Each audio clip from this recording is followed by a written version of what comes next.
Hey guys, I hope you guys are doing well today. Today I want to make a video about how to change the struts and springs on a 2007 Jeep Commander. But before I show you how to do it, I want to go ahead and bring into context that my 2007 Jeep Commander is now just about 18 years old and it has about 170,000 miles. Now, I call this Jeep my Old Faithful because this Jeep has always been reliable to me. Always. I could always count on this Jeep. Now, keep in mind that I keep up with the maintenance at all times. So let's go ahead and move forward. Also, I did take the Jeep to get the shocks and struts and the springs replaced. And my local mechanic said that, well, we can't do it because there's a lot of rust. So myself, I can never get a no. And when I get a no, I want to keep digging further until I reach my goal. So let me go ahead and show you what's really going on. So right here, we have my 2007 Jeep Commander. And right now I have things taken apart, but it's going to make sense in a minute. All right. So before you do any of the work, please make sure that you lift up the car, put some secure stuff to keep the car elevated. Then after that, I went ahead and took off the tire. And you can see here that I have taken the springs and shock out. So it does work. All right. And here is my dilemma.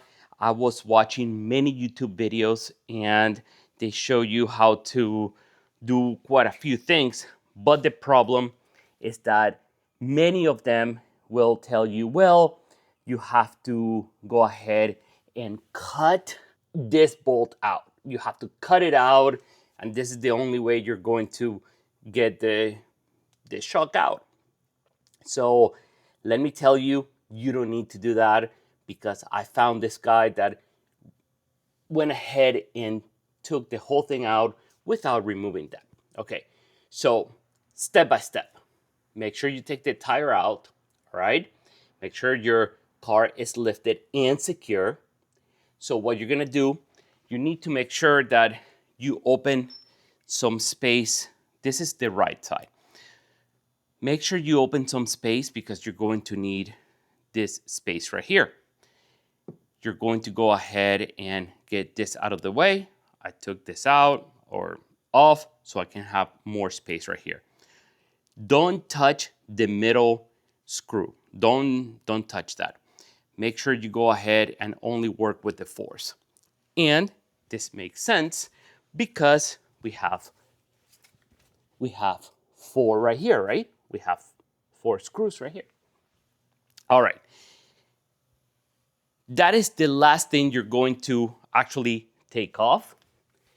And then after that, you're going to go ahead and need something extremely important. Now, this is not sponsored, but I have used PB Blaster. This thing works very, very good. Once again, this is not sponsored, but it works very good. So what did I do? I went ahead and sprayed PB Blaster in the areas that I needed to work on, and I left it there for 24 hours. After that, I went ahead and started working on taking the screw that goes right here. I disconnected this arm. I disconnected this from here. And I went ahead and removed the screw from here. All right, I'm gonna put this out of the way. Okay, once you remove that, this is going to come out. All right, you see, I have it here and it is loose. All right, so it's out of the way. Once you have that out of the way, you're going to go ahead and hammer this down very, very lightly. You hammer it down and this will fall down, okay? Once you have that off, all the screws out, once you have this off, you're going to go ahead and take the shocks out of there, which you're going to remove the 4 screws, okay? And that is the easiest way to remove the actual struts and shocks here. That is the easiest way. And you can see that I removed it. And then right here are the 4 screws that you're working with. Don't mess with the one in the middle. You don't need to remove that. All right, okay. So I just ordered the parts and they should be coming later today.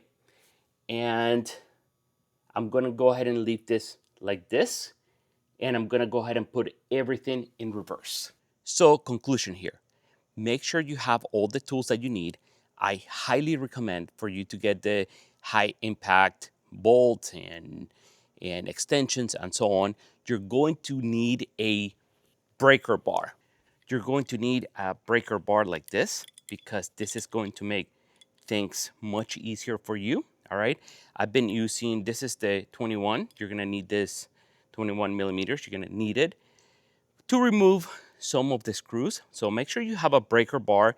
Then after that, I highly recommend for you to have a high quality ratchet to remove the rest, okay? And I'm using the high impact bolts right here. I meant to say high impact sockets. That's what I meant to say. Sorry about that. Once again, this is not a sponsor at all, but I ended up picking up this Icon professional ratchet, and this has worked very, very well for me. It is high quality. You can find it at Harbor Freight. It was about $40, $44. It actually did the job. Not a sponsor, okay? So this is my honest opinion. And lastly, your best friend, the one that is going to make everything much easier, is that you're going to need the PEB blaster. You will need this because this is going to end up loosening up the bolts because of the rust. I had this Jeep in West Virginia. I lived there for many winters and the salt has done a job on it. So I highly recommend for you to use the PB Blaster. Let it sit for about 24 hours, come back, work on it. Lastly, if you have the time, if you have the tools, and if you want to have a good job on your car, work on them yourself. Because I have taken my car to the mechanics, to the same mechanic off and on, and they seem to always find, well, if we do this, we do that, we're gonna have to charge you. They were trying to charge me about $3,500 for $5,000 to do this job because they said that the rust, they needed to change some other parts. I'm like, no. I'm gonna go ahead and do what I always do, which I go to YouTube and I watch many, many, many videos. I take notes and then I come back and do the job. I think YouTube is the best university out there. Trust me. And you can do this job. You can do it. So I'm gonna go ahead and once the parts come today, I'm gonna go ahead and install them and I'm gonna go ahead and do everything backwards. I hope this helped. I hope this could help you replace the front struts on your car. I think it's the same thing for the same year, 2007 to 2010 Jeep Cherokee, Grand Cherokee. I have the 2007 Commander, all-wheel drive, and I'm doing the maintenance myself. And because this is my old faithful, and I want to continue to drive this car at least to a minimum of 250,000 miles. That is my goal. But I'm going to continue to do the maintenance, and I know this car will last for a very long time. All right. So let me leave you with a quick conclusion here. Make sure this area, this is the right side of the truck. Right side, right? Right side. Make sure you have plenty of space here. All right. You're going to work on the 4 bolts right here. See, I have them there. This is size 18 millimeters, okay? 18. Then this is the last thing you're going to take out because you're going to work on taking this off. You're going to work on taking this out, all right? You're going to work on taking this off, this off. You don't need to be cutting any screws or bolts. Don't do that. Don't be cutting anything out. I know you can do it by using the PB blaster, and just make sure you have plenty of space. Of course, safety first at all times. Safety.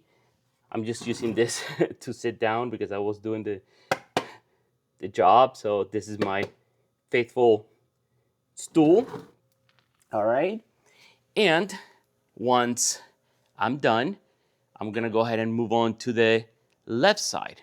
And I'm gonna go ahead and show you guys how to do the left side, then the rears, and so on. My goal is to show you that you can do the job and save a lot of money. By the way, I ended up getting all the parts for $300, including taxes and shipping. This includes the front shocks and also the rear shocks or struts, whatever you call it. All right, guys, if you found this video helpful, click like, subscribe, and I'll see you in the next one. Bye.